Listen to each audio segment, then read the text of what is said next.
Malamnya, Bi Ina mengutarakan isi hatinya jika beliau ingin bertemu dengan Pak Bram untuk menjelaskan hal yang sebenarnya terjadi. Namun sayang, Pak Bram masih berada di luar negeri, dan aku tak tahu kapan beliau akan pulang ke Indonesia.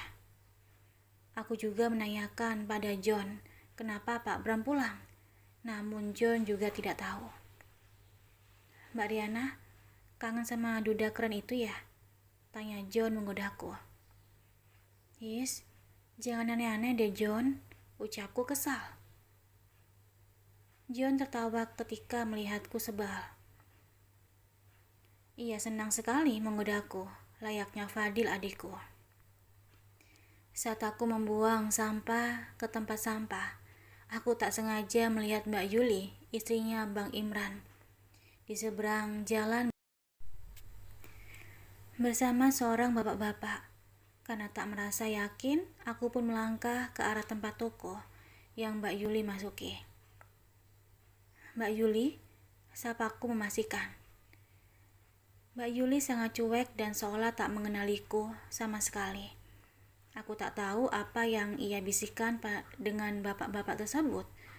Usai itu Mbak Yuli yang tadinya cuek, kini terlihat sumringah melihatku.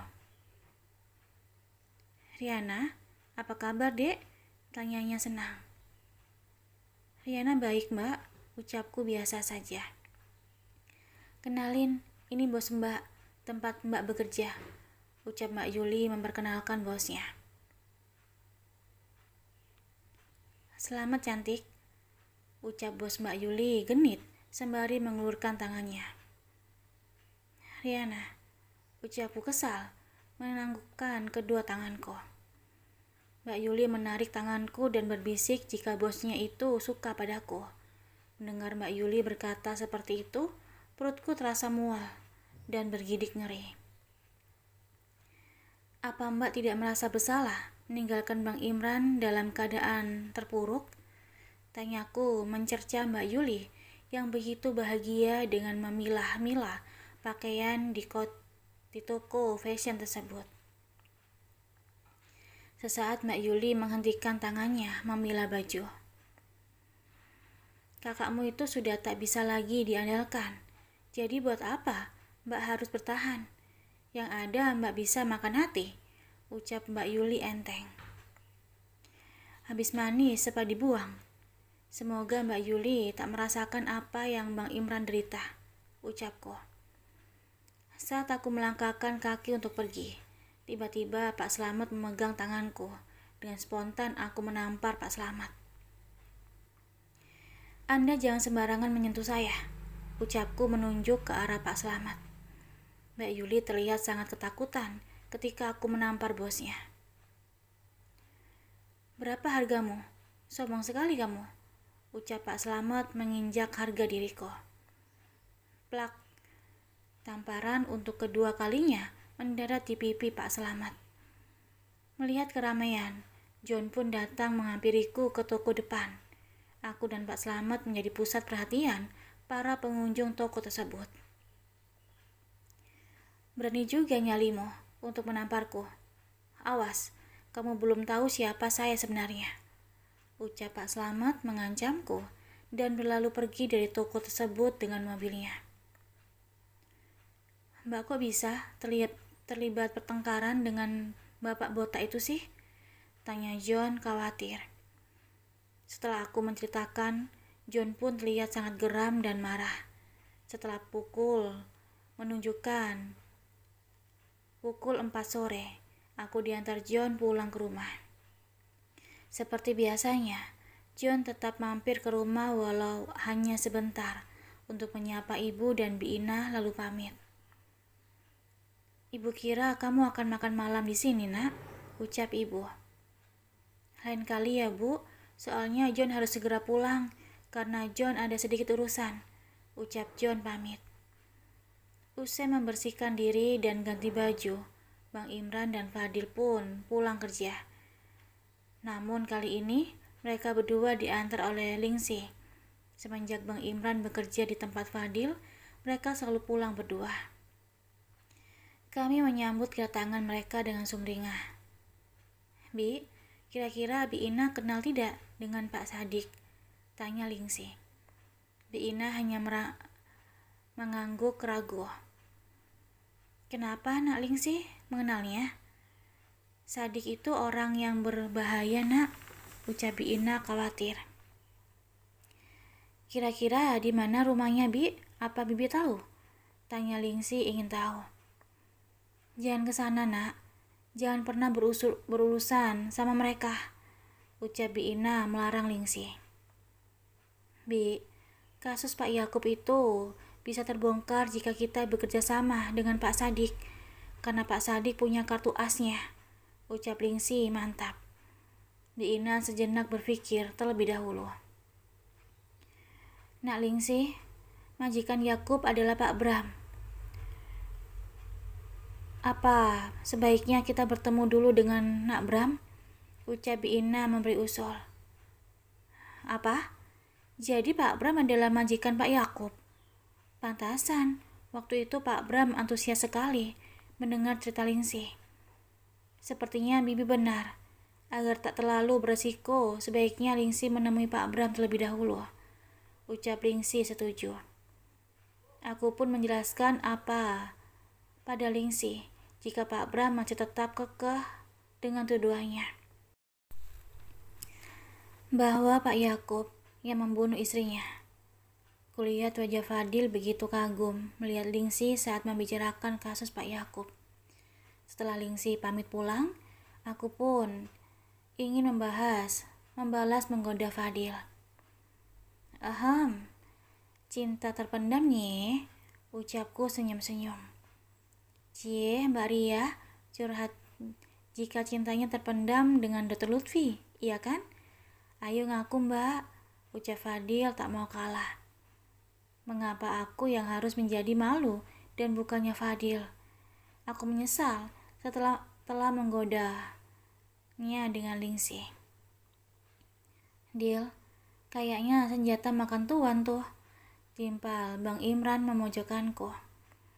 Aku terpaksa meninggalkan mereka berdua yang sedang asik menertawakanku. Pukul 8 pagi, aku berangkat bekerja. Sampai di tempat bekerja, ternyata Pak Bram sudah pulang dari luar negeri.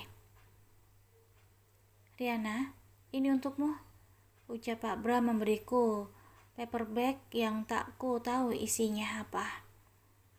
Terima kasih Pak, ucapku.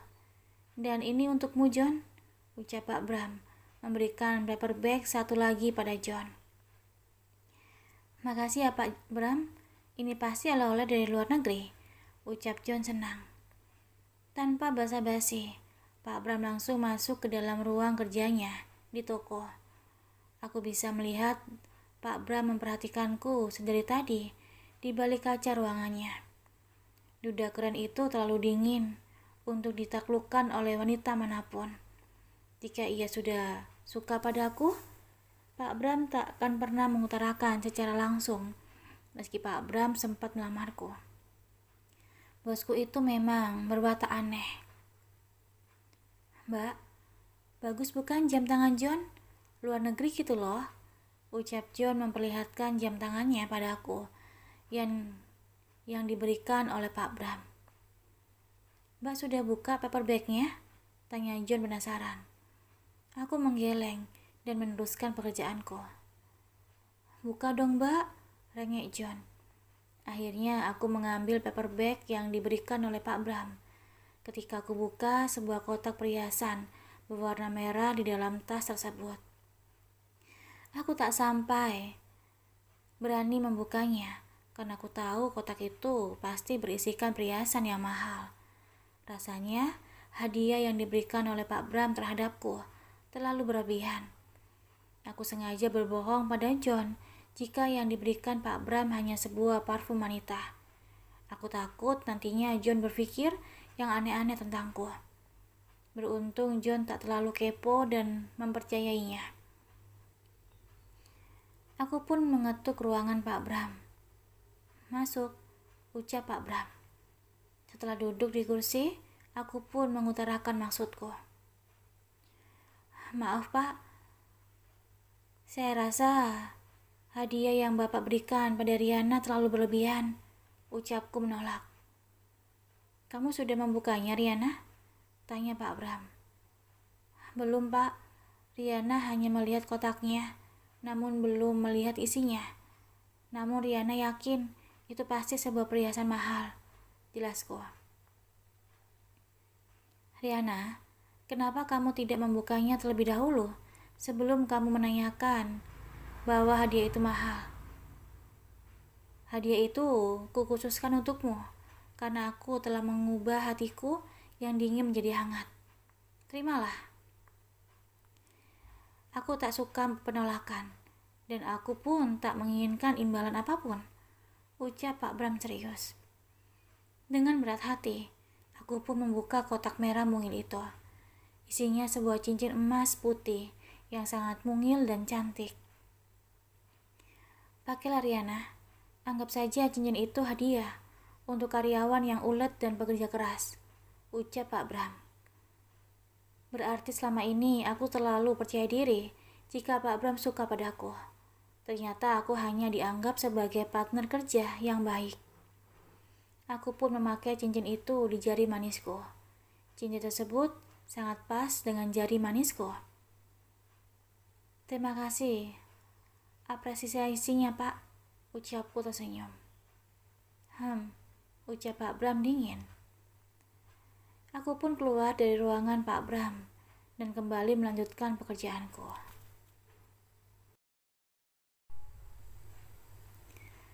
Badanku rasanya sangat letih dan malas untuk beraktivitas. Begitulah diriku jika hari pertama menstruasi. Namun aku melawan dan tak menurut rasa malasku. Walaupun tak bisa untuk sholat, aku tetap terbangun di subuh hari. Wajah Mbak Riana bercahaya banget, kayak orang yang mau dilamar ya, Bang Imran. Goda Fadil mulai lagi. "Iya dek, sepertinya begitu. Ada yang mengkilap di jari manisnya, Dil," ucap Bang Imran memperhatikan jariku. "Bu, Riana sudah dilamar oleh Dr. Lutfi," panggil Fadil pada ibu. "Sembarangan ya, Dil. Ini tuh hadiah dari Pak Bram sebagai apresiasi untuk karyawan yang ulet," jelasku.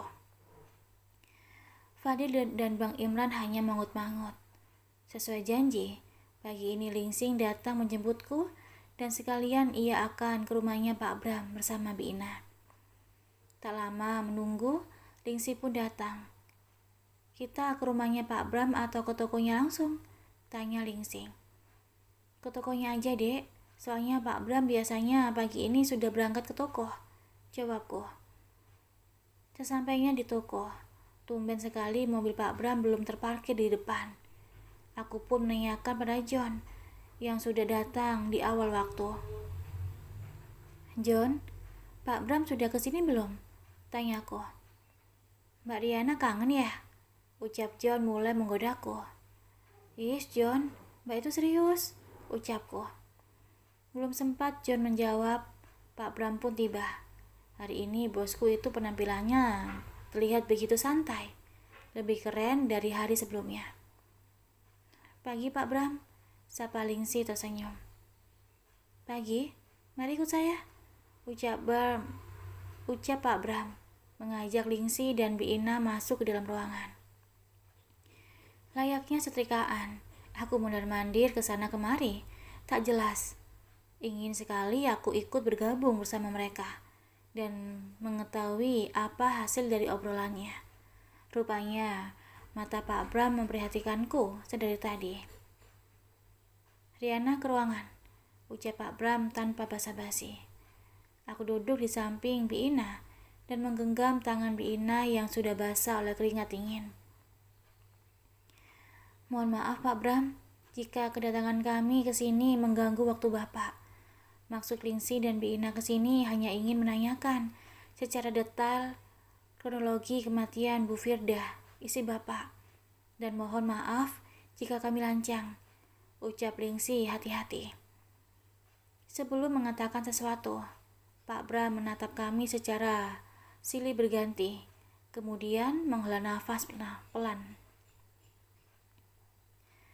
Apa itu sangat penting, Lingsi? Tanya Pak Bram menatap Lingsi dengan tajam. Sangat penting, Pak, ucap Lingsi tanpa rasa takut. Sementara Bi Ina terlihat begitu tegang dan serius. Bi Ina baru pertama kalinya melihat wajah Pak Bram yang begitu sadis. Bi Ina seperti tak mengenal Pak Bram sebelumnya. Sementara aku sudah terbiasa melihat wajah sadis tersebut. Maafkan saya, Bi Ina. Saya tidak bisa membantu untuk mengeluarkan Pak Yakub dari penjara karena semua bukti dan saksi mengarah pada Pak Yakub. Dan saya pribadi sangat sulit untuk memaafkan beliau, ucap Pak Bram tegas. Pak Bram, walaupun semua bukti dan saksi mengarah pada beliau, apakah Bapak pernah mencari tahu tentang kasus pembunuhan itu? Bahkan sampai detik ini, motif dari pembunuhan yang dilakukan Pak Yakub pun Pak Bram tak tahu. Jelas Lingsi berusaha membuka pikiran Pak Bram. Sejenak Pak Bram terdiam. Mungkin Pak Bram lagi berpikir. Maaf Pak Bram, jika Lingsi lancang. Saat kejadian itu, semua CCTV dalam keadaan mati dan tak berfungsi. Yang menjadi pertanyaan Lingsi adalah, Pak Yakub setiap harinya bekerja di luar ruangan dan hampir tak pernah masuk ke dalam rumah, Pak. Lantas, bagaimana Pak Yakub bisa tahu letak semua CCTV rumah Bapak? Melainkan ada orang yang lebih paham tentang rumah Bapak. Terlebih, mengapa Pak Bram tak bertanya terlebih dahulu mengapa Pak Yakub sampai ada di kamar istri Bapak? Lingsi kira Pak Bram terlalu gegabah dan mengambil langkah. Jelas Lingsi dengan cerdas.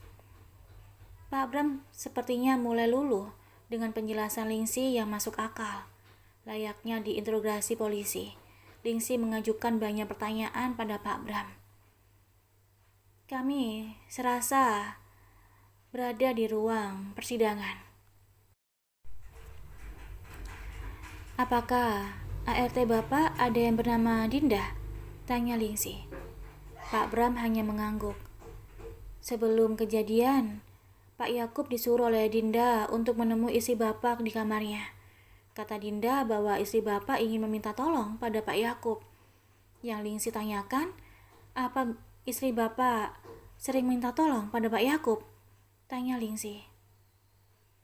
Hampir tidak pernah, apalagi istriku Firda menyuruh pria lain menuju kamar pribadi kami, ucap Pak Bram. Dari situ saja kejadiannya sudah mengganjal, Pak, ucap Lingsi. Jika Pak Yakub melakukan pembunuhan itu, alangkah tak masuk akalnya jika pintu kamar dibiarkan terbuka. Lingsi bukan menuju ART Anda, Pak Bram. Kasus pembunuhan istri Bapak, pasti ada andil Dinda di sana, ucap Lingsi. Maaf, jika saya ikut perbincangan juga. Lebih baik Bapak selidiki terlebih dahulu, namun dengan cara dan taktik yang cerdas, agar para pelaku pembunuhan itu tak curiga. Pak Bram, betapa berdosanya jika kita sebagai manusia, jika orang yang kita tuduh tak bersalah sama sekali. Ucapku membenarkan diri untuk ikut bicara. Baiklah, saran kalian aku terima. Tolong bantu aku untuk memecahkannya. Jika memang Pak Yakub terbukti tak bersalah, maka aku siap mencabut tuntutan tersebut dan membebaskan Pak Yakub dengan segera. Janji Pak Bram. Walau masih belum jelas siapa pelakunya, setidaknya sudah ada titik terang dari Pak Bram. Kami keluar ruangan dengan perasaan yang sangat lega. Tak menunggu lama, Lingsi pun langsung mengatur strategi. Pak Bram setuju dengan ide Lingsi bahwa Pak Bram akan menyewa seorang detektif untuk mengikuti gerak-gerik Dinda, salah satu ART yang bekerja di rumahnya. Setelah Lingsi dan Bi Ina pamit, aku pun melanjutkan pekerjaanku lagi. John, Riana, nanti sore kalian tunggu aku di toko. Jangan dulu kalian pulang, karena aku ingin mengajak kalian berdua ke suatu tempat, ucap Pak Bram. Baik bos, ucap John. Tanpa basa-basi, Pak Bram pun pamit pergi dengan mobilnya. Sudah 2 tahun John bekerja di sini, Mbak. Semenjak Mbak Riana bekerja di mebel ini, Pak Bram terlihat begitu ramah dengan karyawannya. Padahal sebelumnya, Pak Bram orang yang sangat cuek. Jangankan senyum, Mbak. Untuk menyapa karyawannya saja, Pak Bram enggan. Magnet apa yang Mbak Riana kasih sama Pak Bram? Ucap John sembari mengangkat kedua jempol tangannya. Kamu bisa aja, John, ucapku tertawa. Pukul 4 sore. Sesuai perintah Pak Bram, kami menunggu kedatangan bos kami datang. Sekitar 5 menitan, mobil Pak Bram pun berhenti. Ayo masuk, ucap Pak Bram. Aku dan John pun masuk ke dalam mobil Pak Bram. Ternyata kami diajak Pak Bram ke tempat restoran Jepang. Wah, seumur hidup John baru pertama kali masuk ke restoran semewah ini, ucap John terpesona. Kami pun duduk di meja dan memesan makanan Jepang tersebut. Sebelumnya, waktu di Arab Saudi, aku pernah diajak oleh majikan keduaku liburan ke Jepang. Kebetulan majikanku seorang kedutaan di sana, jadi aku tak seasing lagi dengan makanannya. John yang melihatku fasih, melihat menggunakan sumpit begitu heran, apalagi dengan Pak Bram.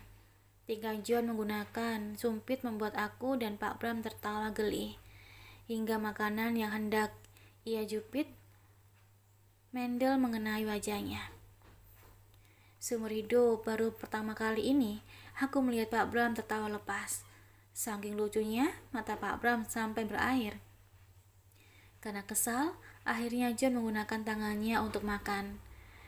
Saat kami menuruni eskalator, tiba-tiba Pak Slamet datang menghampiriku dengan percaya diri dan merayuku. Cantik, bagaimana dengan tawaranku? Ucapnya sembari mengelingkan matanya. Wajah Pak Bram begitu geram melihat tingkah Pak Slamet.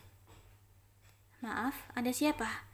Jangan sembarangan merayu seorang wanita, ucap Pak Bram dengan tajam menatap Pak Slamet. Aku hanya ingin menyicipi gadis sombong ini, jadi tak usah ikut campur. Aku tahu kamu juga membayar gadis ini, ucap Pak Slamet menjatuhkan harga diriku. Tanpa bertanya lagi, sebuah bau mentah dari Pak Bram mengenai wajah Pak Slamet. Pak Slamet jatuh tersungkur ke lantai. Saat aku membuang pandanganku, aku begitu terkejut melihat Mbak Yuli bersembunyi di balik guci besar. Kamu tidak punya hak untuk mengajarku. Aku sudah membayar mahal gadis ini. Dan aku tahu gadis ini pun tergiur dengan uangku. Bukankah begitu, Yuli? Ucap Pak Slamet menyeringai ke arah Mbak Yuli. Aku mendekati Mbak Yuli dan tanpa permisi menampar wajahnya. Jadi kamu berani menjualku dengan bapak butak itu? Demi uang kamu rela melakukan apa saja. Kenapa tidak kamu saja yang menjual dirimu pada bapak butak itu? Ucapku geram. Pak Bram tak tinggal diam dan langsung melaporkan kejahatan yang dilakukan Mbak Yuli dan si botak. Kamu memasukkanku ke dalam penjara. Itu sama saja membuang tenaga dan waktumu. Silakan, dengan senang hati, ucap Pak Slamet santai. Sementara Mbak Yuli memohon-mohon agar dirinya tak diikutkan sertakan. Namun aku sudah terlanjur sakit hati dengan ulangnya. Mbak Yuli membawa nama Rizka dan Rizky agar aku luluh. Mbak Yuli rupanya mengikutiku bersama Pak Slamet dan mengatakan jika Pak Bram juga langgananku. Kelakuan Mbak Yuli benar-benar sudah melampaui batas. Sampai di kantor polisi, Pak Bram memasukkan laporan tentang pelecehan dan perdagangan wanita. Mbak Yuli sendiri yang akan menjadi saksi sekaligus tersangka karena bekerja sama dengan Pak Slamet. Terima kasih Pak Bram. Aneh Bapak tak bersama Riana. Mungkin Riana dalam keadaan bahaya, ucapku. Pak Bram hanya memandangku sesaat tanpa merespon. Sesampainya di rumah, aku pun menceritakan kejadian yang kualami pada Bang Imran. Bang Imran sangat terkejut dan besok akan menemui Mbak Yuli di kantor polisi untuk menanyakan di mana Rizka dan Rizky berada. Terima kasih udah dengerin audio di Eva Family. Jangan lupa like, komen, share, dan juga subscribe ya. Aku tunggu. Terima kasih.